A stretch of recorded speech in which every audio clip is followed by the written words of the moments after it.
Alara's world was a study in delicate lines. She was a ghost in her own life, a whisper in baggy sweaters and faded jeans. Her reflection showed a girl of willowy limbs and a face drowned in a sea of anxious brown eyes. She felt transparent, as if a strong wind could unravel her. Her existence was a quiet cycle. University lectures, sketchbook doodles, and nights spent listening to the vibrant, thudding bass from the gym across the street. A sound that felt like a heartbeat from another, more substantial world. The breaking point came on a rainy Tuesday. Struggling to carry a box of art supplies up her apartment stairs, the wet cardboard disintegrated, scattering tubes of paint like fallen comrades. As she knelt in the cold damp, the rhythmic, powerful thump of weights being dropped from the gym's open upper floor window seemed to mock her fragility. In that moment, a quiet, fierce ember ignited. She was tired of being breakable. The next day, she walked into Iron Eden. The air was thick with the smell of effort, clanging metal, and citrus-scented cleaner. It was a cathedral of strength. And there at its altar was Leo, a trainer with shoulders like sculpted granite, and eyes that held a startling kindness.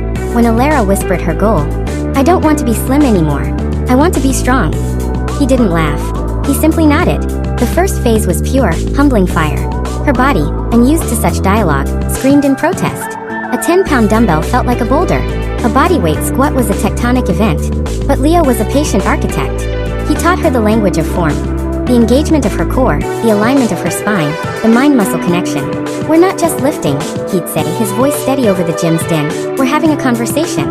Listen to what it tells you." Food, once a source of guilt, became her fuel. She swapped sad salads for plates vibrant with color. Grilled chicken like carved topography, sweet potato mounts, broccoli forests. She learned to wield a skillet like a tool, crafting meals that fortified the changing landscape of her body. Weeks bled into months. The delicate lines of her frame began to fill with new, graceful curves of muscle. Her collarbones, once stark, now anchored shoulders that held a proud, new width. The first time she felt the solid ridge of her own biceps curl under her fingers, she stared awestruck. It was a discovery. The transformation wasn't linear. There were plateaus of frustration, days of aching fatigue. But with each conquered challenge, her first unassisted pull-up, the triumphant heft of a loaded barbell in a deadlift, a new consciousness solidified within her. The anxious ghost was being exorcised, replaced by a presence. The aesthetic shift was undeniable, but it was a side effect. The true metamorphosis was in her posture. The habitual slouch, designed to minimize space, unspooled into a regal, upright stance. Her walk lost its apologetic shuffle, gaining a fluid, confident rhythm. The eyes that once darted now held a gaze that was steady, warm, and knowing. One autumn evening, a year after her journey began, she stood before her mirror. She wore a simple emerald green dress that followed the new contours of her body. The defined sweep of her back, the gentle curve of her quadriceps, the confident set of her shoulders. This wasn't the brittle slenderness of before. This was the sleek, powerful beauty of a cheetah, all compact muscle and latent speed. It was a beauty that spoke of capability, of resilience carved in sinew and will.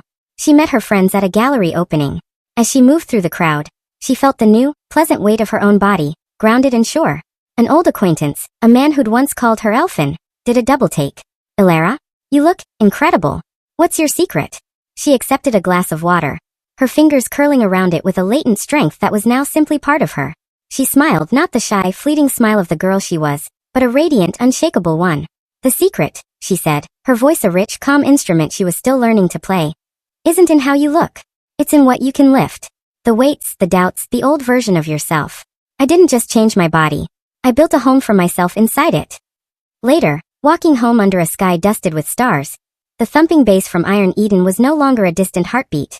It was her own rhythm, a song of sun and steel, echoing in the strong, beautiful, and unbreakable vessel she had forged.